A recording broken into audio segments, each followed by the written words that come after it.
Hello, it is Ryan, and I was on a flight the other day playing one of my favorite social spin slot games on ChumbaCasino.com. I looked over at the person sitting next to me, and you know what they were doing?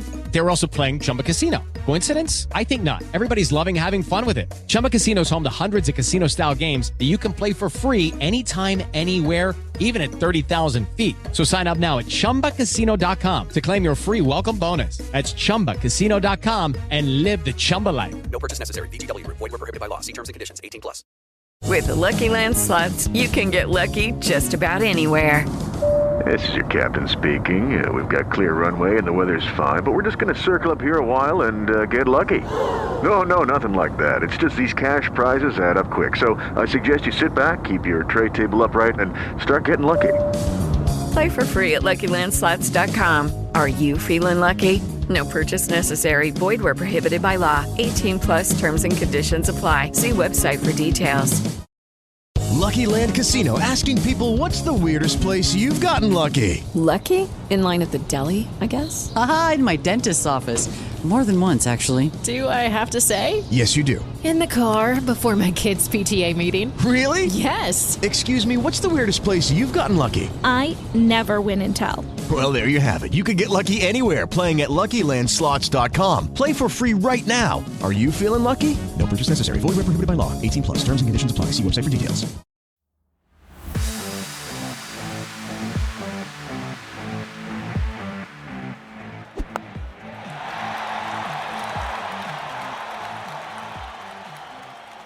Good morning, good afternoon, good evening, good night. This is Slogging It. Now, a slightly tired Johnno, slightly tired, hungover Robbo, and a fresh as always Eugene. And it's a pleasure to be with you again on this, well, Sunday evening for us, but God knows what time it is when you are listening to this. But anyway, yeah, as we say, pleasure to be with you. Right, plenty to get through. The cricket draft, county championship, IPL, stupid Simon's stupid quiz, and no doubt all manner of other things. So, as we always do, before we get onto those, how have our weeks been? Now, I know how Simon's week's been because I've spent most of it with him, but Eugene, how was your week? Same as last week, no change. Nice and short. Perfect. Please see your previous response for any information you may require on this. A couple of Braais, a few beers, and that's it. It's summer. That's what, it's literally a copy and paste now for me. Right. So we just need to edit the audio. I mean, you're the guy that edits this, so maybe you just need to sort that out so you can just copy and paste it in. I don't know. So a couple of Braais, a few beers, some friends stuff. Yes. That's why I said it was copy and paste. There was a Braai on Saturday with a few beers. Brilliant. I did have one small change. I went and hit some golf balls in preparation for playing golf on Wednesday at the Tandridge Golf Club for the President's Day of the Lord's Taverners. So, looking forward to seeing you guys. Looking forward to that. Now, are we going to try and record some footage while we're there on Wednesday for the pod, for our YouTube? We've got phones, and why not? Yeah? Can try. More than phones. You've got microphones, you've got drones, you've got all sorts of caper. Yeah, but I'm there to play golf, right? Not to record. All right. Perfect. Anyway, swiftly moving on. Simon, how's your week been? It's been all right. Had a very. It was one of our best, very close friends' birthdays in the week, so we went out for a boozy lunch yesterday. By lunch, it started at 2:30 and it finished between 2:30 yesterday afternoon and 8 o'clock this morning. If you were to ask me the exact time that it finished, I can't possibly tell you. That explains quite a lot. Yeah, we had a lovely meal and then I played golf with you today. Well, I say I played golf. My first shot of the day was the worst thing I've ever seen you do, actually.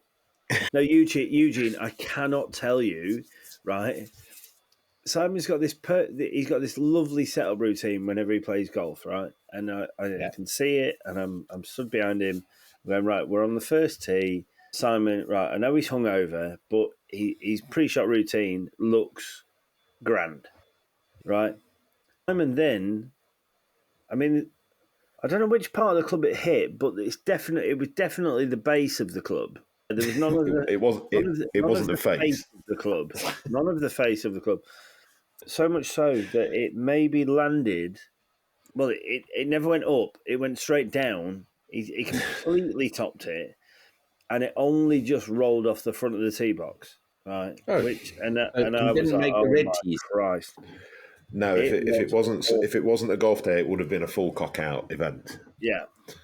There was some younger children distributing beverages around the golf course, so I thought that, to be fair, to finish my day off today, being arrested for indecent exposure probably would have finished it nicely. But yes, when he says younger children, that doesn't. Let's just clarify. That doesn't mean he will take his cock out in front of older children. He is not interested in doing that at all in front of any children. Just to clarify, for any members of the police that are out there listening, no, Simon. Yeah. Anyway, so moving on. Yes. So Simon arrived today, and so I was sat there, fresh as a daisy, having my sausage and bacon sarnie, and Simon turned up, and looked like the shell of a man. Maybe the shell of a man. I don't know. But he looked fucking dreadful. Sorry, Tim. And plunked himself down next to me. And yeah, we bought 4 beers each before the round for 4 of us, so 16 beers. Simon, I think, consumed 2 on the way around, I think. Well, one and a half because I spilt one. Yeah, he did spill one, yeah. In a weird way, Simon played some fantastic golf today.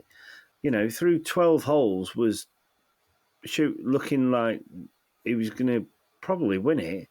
And then, then the wheels fell off. Not only fell off, the wheels were basically like catapulted onto a trampoline and absolutely fucked off. That's how bad it got.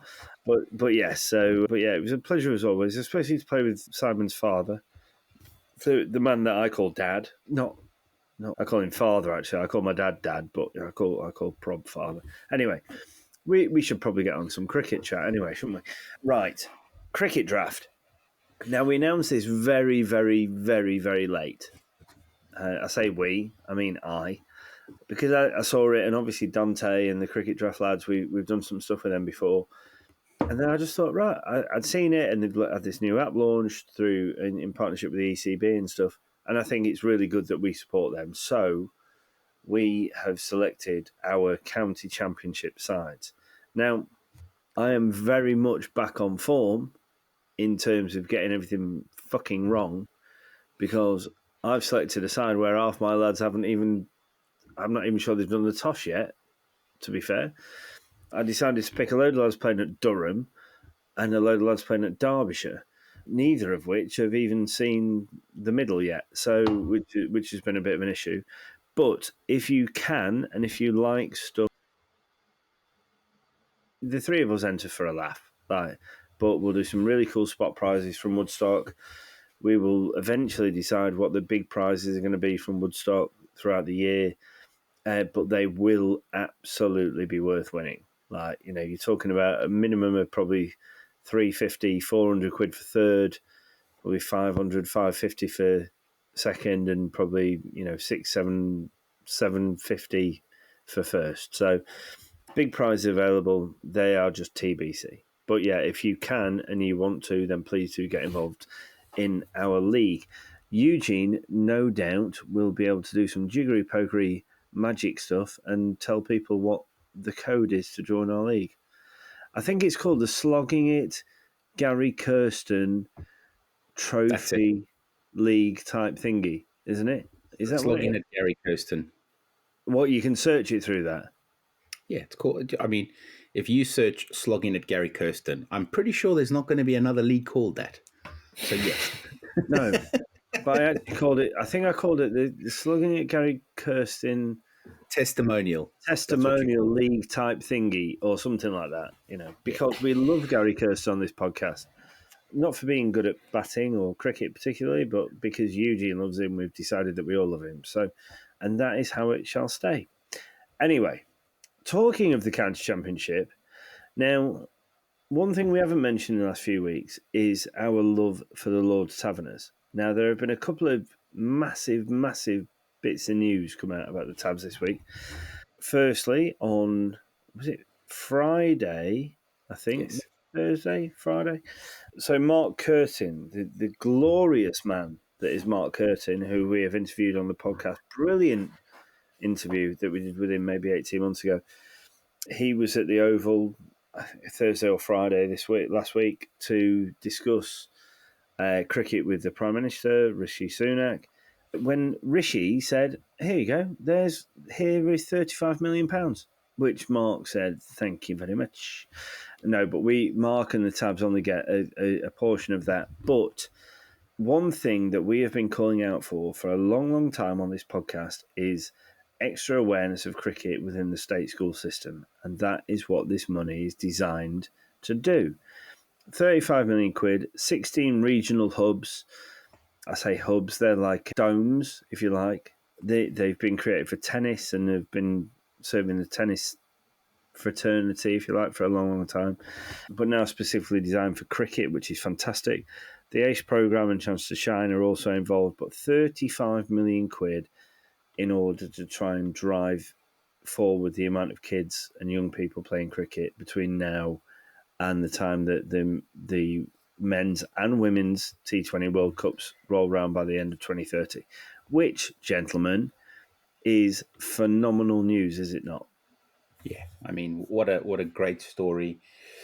Yeah, I bet the way the Tabs did wish it was 35 million going to them, but I think it's only about 2 million of that is going to them. I say only. It's still a huge chunk of money that's going to make a massive difference to a lot of people's lives. So it was good to see Mark there. He posted some pictures of him having a chat with Rishi and rubbing shoulders with all of the celebs that they are. So yeah, it looked like it was a good day out, but more importantly, that money's going to be well used, as you say, Johnno. Si? Yeah, I mean, we obviously support the Tabs and we know they do incredible work. And like I say, they're crawling out for cricket to be in state schools. And I know that there was a chat with some of the England boys. James Anderson was one of the guys that was there and involved in it. And he has been saying it's been talk of the dressing room that can we get more state school kids going through the cricket system. So obviously anything that increases participation and participation, it's got to be a good thing. So congratulations to the Tabs. But there's one special knock this week by a Taverner. Oh my good Lord. I say Lord because I mean our Lord, good, wasn't it? Oh my good Gideon. Now, for those of you that don't know, Sam Northeast, who has been a fantastic professional, has obviously started his career at Kent for a long time, then went to join Hampshire for a little while and has now ended up at Glamorgan as captain, has now got the record for the highest first-class score at Lords ever. So 335 not out achieved in the first game of the season at Lords. Now, we're going to come on and talk about pitches in a minute and April pitches and so on and so forth. But what an achievement, by the way, from Sam. Because, I'm sure we can get him on here to talk about it, but he won't mind me saying it. It looked flat, but you've still got to score him, right? I mean, he's a good player, isn't he? I know he broke when he was a youngster coming through. He sort of broke all the school records and all and stuff like that when he kind of never really got to the level that a lot of people thought he was going to. I think he was as a kid he was targeted with being sort of the next big player, and it never quite got to that. And he's moved around, but he's always been a fine player. Got 400 in one game. I think it was last year or the year before as well. Yeah, the year before, yeah. And then to go and to break Graham Gooch's record is obviously a hell of an effort, to be fair. So it does look flat, though. And one thing I will say, in the first week of the season as well. I mean, I know we'll come on to the pitch, but no one would have thought for a second that if that record was going to be broken, it'd be in the first week of the county championship season, right? No. The one thing I will say, in a game where it's currently, so Glamorgan batting first, 620 for 3. Poor old Zain Ul Hassan didn't quite get to the port on time because the scores in the innings were Sam Northeast 335, Colin Ingram 132. Both red. Kieran Carlson, not out, both not out. Kieran Carlson 77, Billy Root 67. There was obviously one other batter, Zain Ul Hassan, 5. Now, he's missed the boat there, hasn't he? You'd have to feel, especially being as in the second innings. Middlesex are 405. I mean, it's flat, isn't it? Well, it looks that way, but yeah, no one's got below 37 in that innings. So yeah, this week's missing the boat award, I feel, goes to Zain Ul Hassan. Well, you say that. This might be something. Sometimes, if it was ever going to be green, it was in the first 38 balls at Lord's, and he faced 19 of them and nicked off. So, Yeah, I mean, still. Yeah, but no, I completely agree with you. I mean, but there's been some big scores, to be fair. I mean, we've obviously discussed it earlier today and a little bit just now. And I found out from you guys that they're not using Duke's balls, are they? Right. So this is interesting. Euge brought this up. So Eugene, you are the best place to talk about this. They're trialing it. Well, I think they trialed it in 2023 to start with. And what they found is that during the early part of the season, they're going to be using these balls. Just because in previous years... What balls? Kookaburra balls. So, as we always use in England, we use Dukes, which tend to do quite a bit early doors. And because they've tried to negate that, instead of, being 100 all out like some of the games were in previous years, they've used these, I think the Kookaburra is Australian, right? They're using these Australian Kookaburra balls, probably English Kookaburra balls if they're made here. But yeah, they obviously are very, very batting conducive, because if you look at the amount of runs that have been scored across the county championship for those games that have got on, where there's not been rain, wind, or water that's caused havoc, it's been very, very flat. I think the lowest score I've seen was maybe 210, which is still a fair old big. 202 for Lancs. So if I just run through the games at the minute, so Durham, Hampshire yet to start. So that's after 3 days. So they're not going to play. Kent, 284 all out. Somerset, 374 for 7. Lancs at Lancs, 202 all out. Surrey, 15 without loss. I think they only started maybe halfway through day 2. Notts against Essex at Trent Bridge. Essex 253 all out. Notts 293 all out. Essex 329 for 8. So that's obviously getting better. Worcestershire at Warwickshire 360 all out. Warwickshire 333 all out. Worcestershire 237 for 2. Crikey almighty.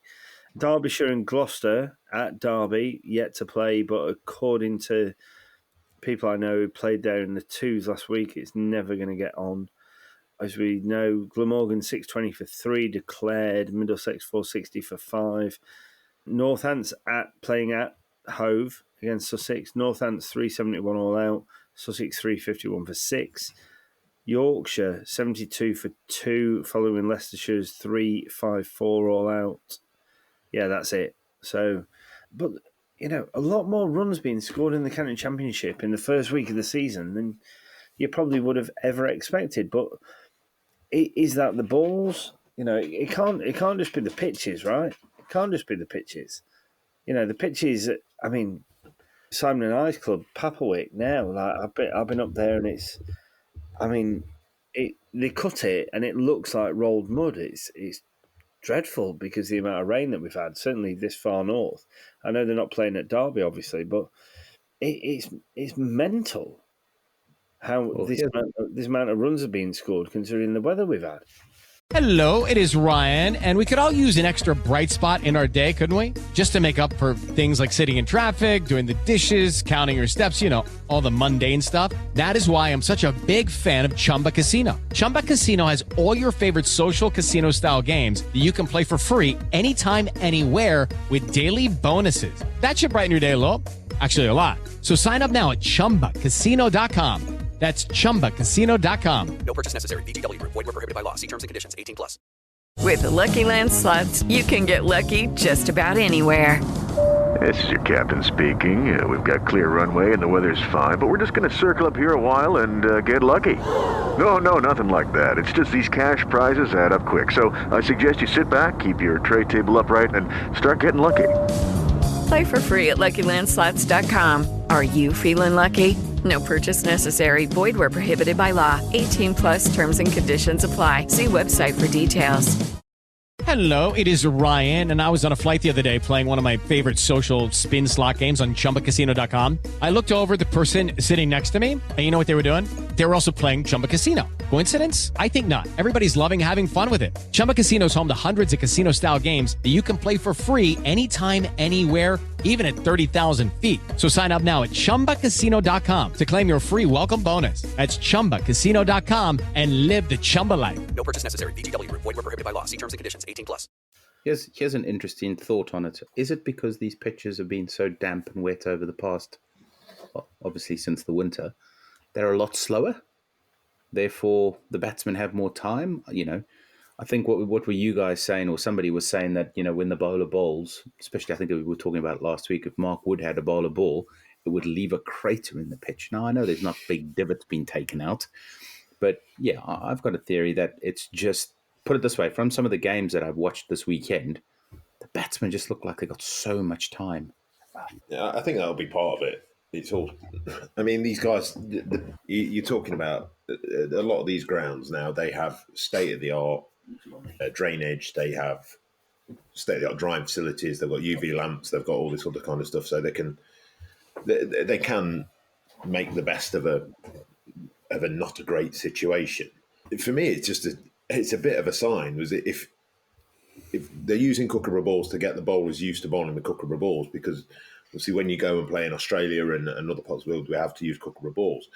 If you can't get a Kookaburra ball to move off the seam in March, in early April, end of March, early April, you've got two outs on the Gabba. So yes, it might be a bit the fact that the pitches are a bit slow, but I think it's a bit of a damning indictment on the bowling. And we've seen I'm not saying the guys are bad bowlers. I just think it's not a great sign looking forward to who's going to take wickets for England in Australia.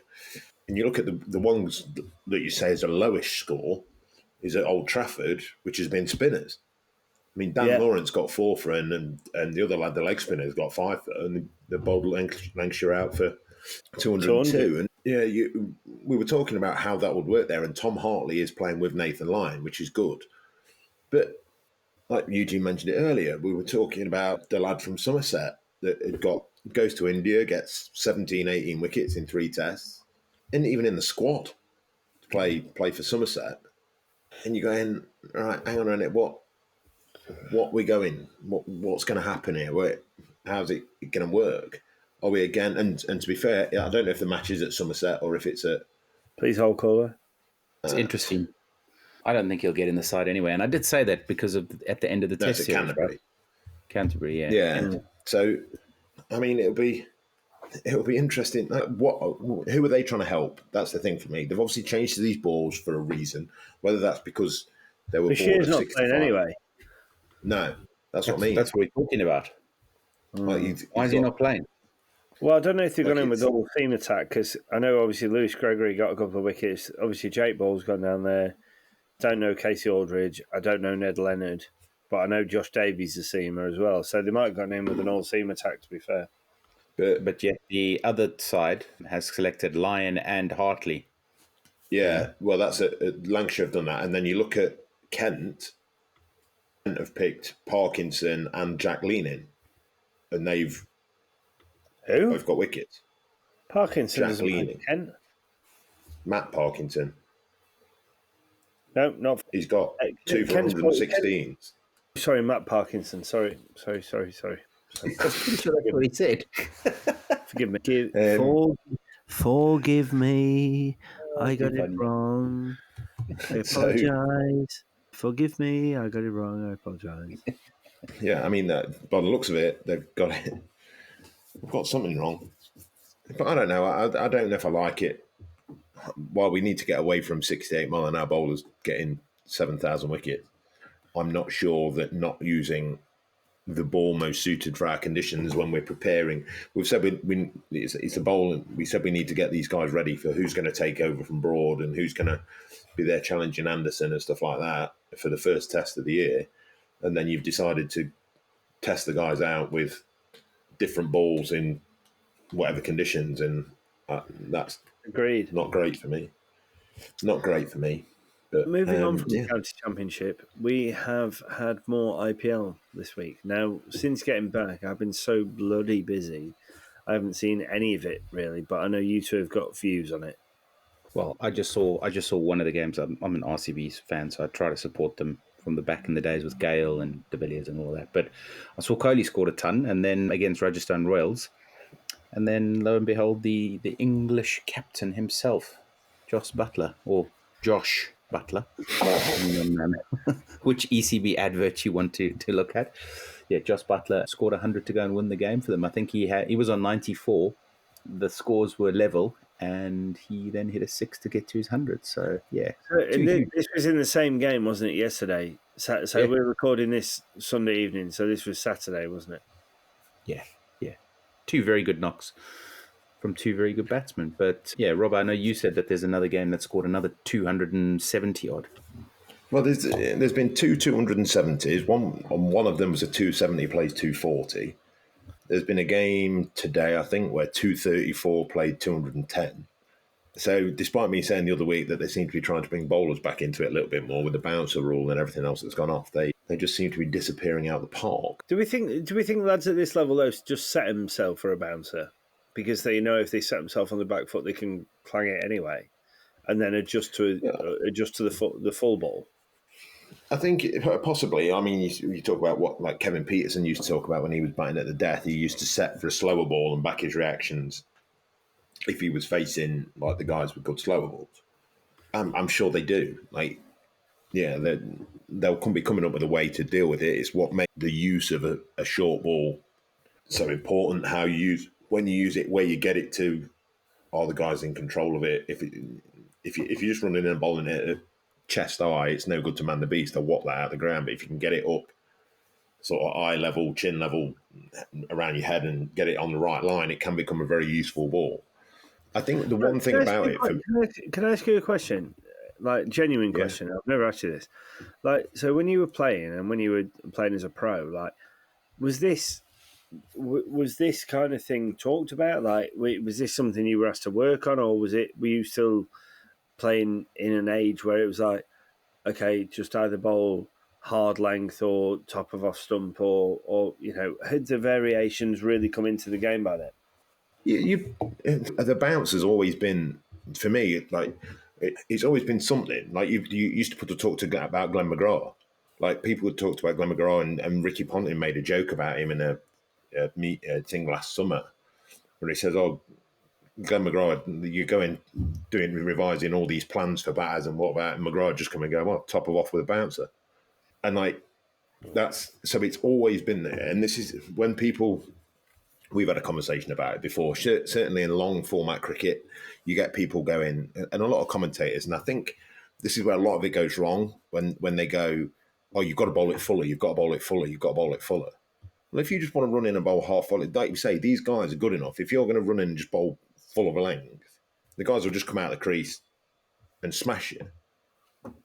It's the variation, and this is where the skill of the bowler comes in. It's can you go from that hard length where you're hitting the top of the bat where the guy's not coming at you, to then have the full ball or fuller ball where the guy, because he's camped on the crease a little bit, like doesn't quite get into the ball, and that's when they nick it. And the bouncer is another option for that. You do get some people that don't necessarily play it very well, and you did then. People that don't necessarily play it very well, and you can use it as a genuine wicket-taking option against them. But most of the time, it's the bouncer. A good bouncer is used as a setup to try and get a guy stuck on the crease, or you bluff or double bluff. But I think talk about using it in the IPL, because everything now is so that people will change fields to bowl for each ball depending on what ball they're going to bowl. So I don't think a batter's genuinely surprised by anything that comes out now. It's just who executes it well or not. So which I think certainly, like, you look at how fields change and are manipulated and things like that. You've got to be brave as a bowler to bowl a good short ball if you've maybe bowling at a death and you've got third man and fine leg up, or you're bowling in you've got certain fields, because half the idea of a short ball is that it is a surprise. Yeah. But if you set the field for a short ball, then it's not a surprise, right? But it's not a surprise. It takes away certainly, because a lot of guys bowling it. If you bowl at 83, 84 mile an hour, your bounce has got to be a surprise, because you're not quick enough to genuinely normally rush the batter at that level.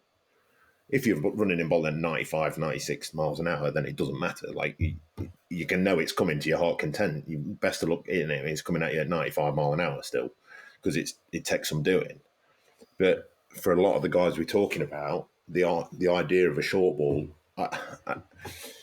it's where I think we've spoken about the IPL. The standard of the batting for me is incredible. I still think there's some of the bowling and the fielding has improved immensely. Like, we've seen some of the catches that are being taken, some of the stuff that goes off in the ring, boundary riding, all that kind of stuff. For me, the bowling is still something I'd say, right, okay, you get the odd good one. It's not like you get a Bumrah, or we've had a Malinga, or all this. But the art of bowling still can be there in T20 cricket. It's just, are they doing it? Is it working well enough? And when sides are getting 270, you'd say the sides aren't bowling very well. I think that's something that Eugene and I can look at over the next week to see if we can come up with a retort to that, Simon. Unfortunately, well, I say unfortunately, what I mean, fortunately, we've got to spend Wednesday together because we're golfing with the Tavs, and then Simon and I have got to spend Sunday and Monday together. So, but by the next time we record, we will be in a hotel, won't we? Same as we were about this time last year, talking about golf mainly, and how drunk we are probably. But right, stupid Simon, stupid quiz. Very excited by this again this evening. What are the parameters this evening, Simon? The parameters are, we're going for Test cricket. It's county championship cricket, so I thought we'd go some longer format cricket. Batting out for a draw. Okay. 2 overs left. You're 9 down. 10 and 11 are in. Dear me. Jimmy and Monty, no question. So, who are you picking? Your choices are the walking wicket himself, Christopher Martin. Jesus. Someone that's not a deal better than him, Mr. Glenn McGrath. Oh, fucking hell. And then, from South Africa, the man, the myth, the legend, that is Gary Kirsten. No. We've got Mr. Alan Donald. Oh, Jesus Christ. I was 2 hoping you were overs. going to go with Makarantini then, to be fair. No. You got 2 overs. You've got to pick 2 batters. So it's 2 keep, 1 go. Who is the worst, is what we're saying out of those 3. This is surely based on averages alone. I've got to go Glenn as number 1. Challenge. Right? We're bottom of the barrel anyway, aren't we? That's easy. I mean, we are scraping the barrel there, aren't we?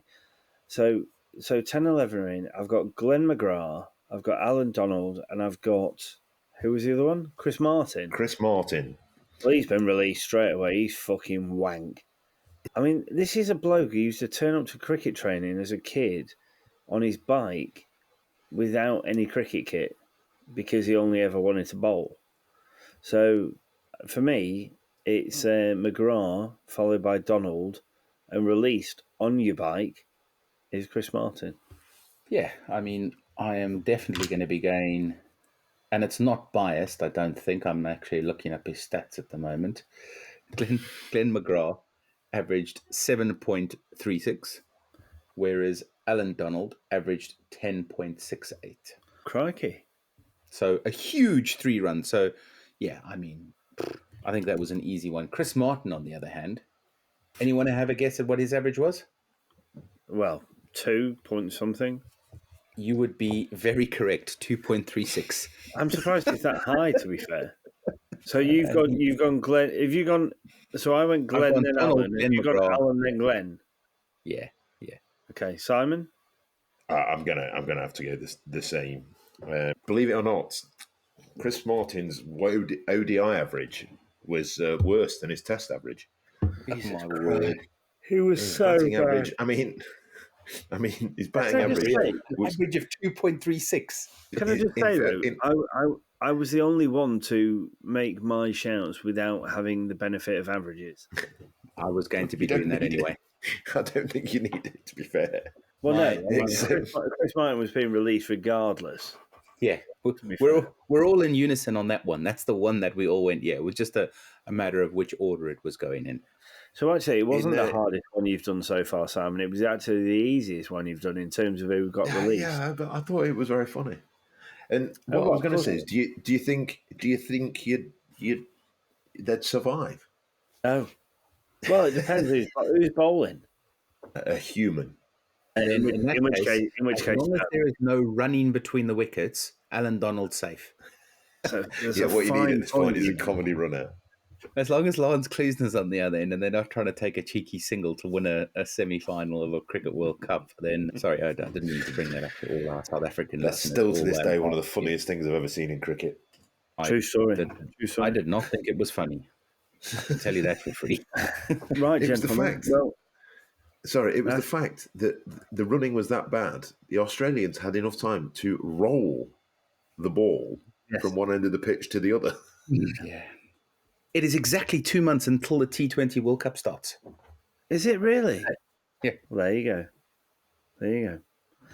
Something that we're very much looking forward to. No doubt we'll be launching a cricket draft game for that as well once it becomes live. So yes, more prizes up for grabs from my pocket. But yeah, can't wait for that. Very much look forward to that. Gentlemen, thank you for this evening. It's been a long day. I'm going to go to bed. Simon looks like he needs to go to bed. And Eugene looks like it. Well, he's got probably 6 hours of editing in him. Thankfully. But anyway, gentlemen, I shall look forward to seeing you on Wednesday. Very, very early start for Simon and I on Wednesday to get down to see Eugene and the Lord Taverners. But we very much look forward to doing it. But until next week, I haven't really got anything to say there, to be honest. See you later, shall we? Well, yeah. Until next week, thanks very much for lending us your ears, and we will see you again soon. Thanks very much. Bye. Ta-ra. Take care, bye.